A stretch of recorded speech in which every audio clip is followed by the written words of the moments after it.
Hi guys, today I'm going to show you how I made this 3D printed Sauron costume. At the time of recording, in about 2 weeks, Carnival will be celebrated in many parts in Europe, and 2 weeks before the event, my friend came up to me and asked, "Hey, can you 3D print a Sauron costume for me?" So I said, "Yeah, for 200 euros? Sure, deal." This is a pretty unplanned video and it's actually my first time making a full 3D printed costume, so I thought I'd show you the entire process and give you an idea of what to expect if you're making a beginner level 3D printed costume yourself. So without further ado, let's get right into it. For this Sauron armor, I'm going to print this file from the Rosti. The parts are split into 26 plates in total, and it's gonna take over 150 hours to print everything, not including the other accessories that I will show you later in the video. This is a full-blown costume, and with only 2 weeks to finish it, time is gonna be tight, so I'll be running my 3 printers non-stop to print all the parts. I'll need at least 6 kilograms of filament, and I originally planned to use black metallic PLA to save some time on spray painting, but unfortunately it was out of stock, so I'm just going with black PLA instead. Now let's start with printing the parts for the armor. The model in the picture is 6'2", and my friend is about 5'9", so I need to scale down the parts a bit.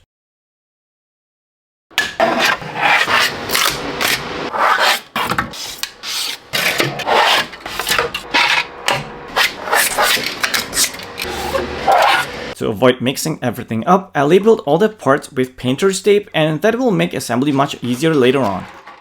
Some parts need to be glued together, so let's do that first.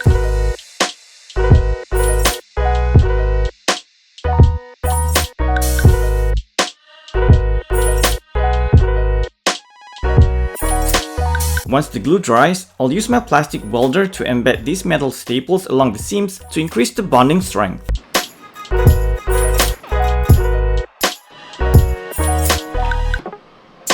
Then let's trim off the excess staples with cutting pliers. For the chest plate pieces, they're too thin for the metal staples, so I'm just gonna use a soldering iron to melt the plastic along the seam to close the gap. My plan is to spray paint these parts without sanding them. There are just too many parts, and realistically, I can't sand all of them within 2 weeks. I will only sand down the most obvious imperfections, like on this arm piece, just to smooth it out a little.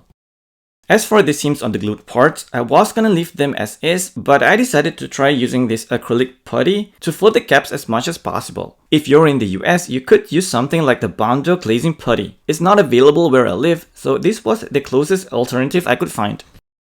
After letting the putty dry for a day, I'm gonna sand it down to even out the surface. Make sure to wear protective gear. You definitely don't want to breathe in that dust. Ideally, I repeat this process multiple times. Apply putty, sand, repeat until the surface is perfectly smooth. But I don't have the time for that, so I'm moving straight to priming the 3D printed parts. I'm just gonna apply 1 coat of primer filler so it won't hide the layer lines, but it will have the paint adhere better. I'm just gonna prime the visible front facing parts of the armor, since there is no reason to waste the primer filler on areas no one will see. I'm gonna leave these dry for a day. If you're going for a super smooth finish, you can sand the primer as well, but I'm skipping that step and going straight in with 2 coats of black metallic spray paint. Make sure to wear your protective gear and do it in a well-ventilated area.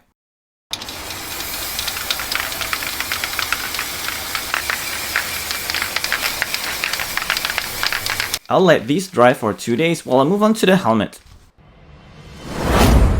For the helmet, I'm gonna print this file from 3D Custom Print. Before printing, I need to figure out the correct size. Luckily, I already scanned my friend's head in one of my previous videos, and I'm gonna upload that into this free online tool to get the sizing right. Just load the STL file of his head scan, and then we're gonna need to upload the 3MF file of the helmet. There's one issue though, the helmet is split into 2 parts, so I need to reconstruct it into a single piece first and save that as a new file.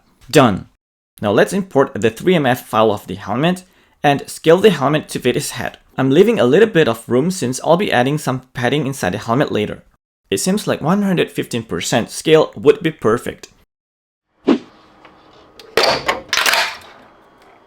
One thing I didn't expect, there's these pointy parts inside the helmet which will make it super uncomfortable to wear, so I'm gonna trim those off. I'm also going to file down some rough spots under the eyes. Now let's glue both halves together and fill the seam with putty.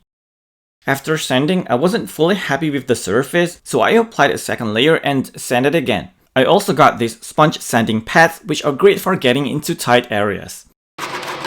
I'm running out of time at this point, so I'm just hoping the seam won't end up looking too cakey. After cleaning off the dust and wiping the helmet down with a damp paper towel, I'm gonna apply 2 coats of primer filler, waiting about an hour in between coats. Then I'm gonna dry this for a day. Next, let's spray paint the helmet and let it dry for another 2 days. I bought this cosplay helmet padding and I'm gonna glue this to the inside of the helmet using hot glue.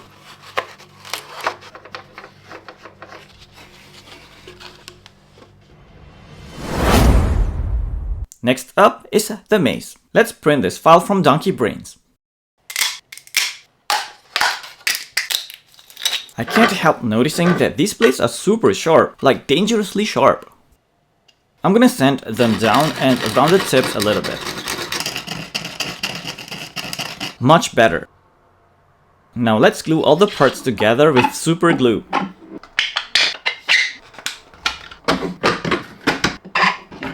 This thing weighs almost 2 kilograms. It's great for photos, but I don't think it would be smart to be carrying this around all day at the event. Since it's not very practical, I'm not gonna spend too much time finishing it. I'm gonna leave it unpainted. The next addition to the costume is the chainmail. I printed 4 sections of this 10 by 20 modular chainmail, and I will connect them together into one large piece. It goes under the chest plate and hangs down over the front of the costume. I'm gonna leave it unpainted to create a bit of contrast. Now that everything is ready, it's time for assembly. I ordered a black turtleneck, a black cape, black gloves, black sweatpants, and a black half face mask. You could also use a black ski mask instead if you prefer. I also got Velcro strips and I'm gonna glue one side to the 3D printed parts and the other side to the clothing, making putting on and taking off the costume so much easier. For most of the pieces, including the glove armor, I'm using hot glue to secure them in place. I also took the time to print the one ring in gold thick PLA to complete the look. There are definitely parts I wish I had more time to sand and refine, but with such a tight deadline, it just wasn't possible. This costume will surely not win any cosplay competitions, but hey, I think the most important thing is that I finished it on time and my friend is happy with it.